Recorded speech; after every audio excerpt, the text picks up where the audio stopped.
Assalamualaikum warahmatullahi wabarakatuh. Sebelum kita mulai ke pembahasan, alangkah baiknya kita harus tahu apa sih ekonomi mikro Islam itu. Nah, ekonomi mikro Islam adalah suatu cabang ilmu ekonomi yang menganalisis perilaku unit ekonomi secara individu.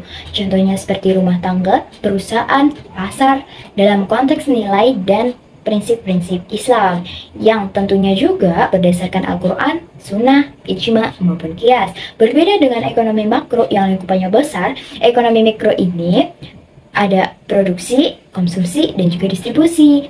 Manfaatnya juga sangat banyak. Yang pertama, salah satunya membantu umat Islam memahami perilaku ekonomi mereka sendiri. Yang kedua, membantu umat Islam membuat keputusan ekonomi yang sesuai dengan ajaran Islam. Dan terakhir, membantu mengembangkan sistem ekonomi yang adil dan sejahtera.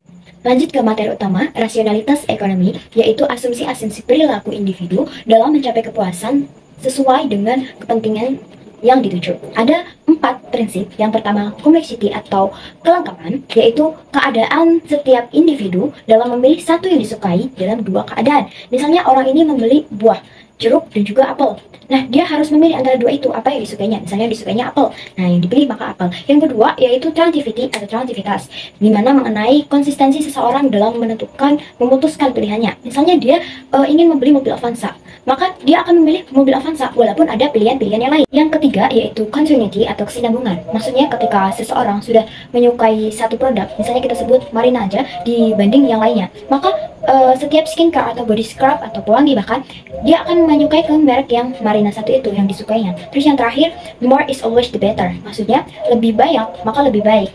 Jadi jumlah kepuasan akan meningkat jika individu itu mengonsumsi lebih banyak. Namun kita tahu dalam surat Al-Araf ayat 31, Bismillahirrahmanirrahim, Innahu la yuhibbul musyrifin. Artinya Allah tidak menyukai sesuatu yang berlebihan.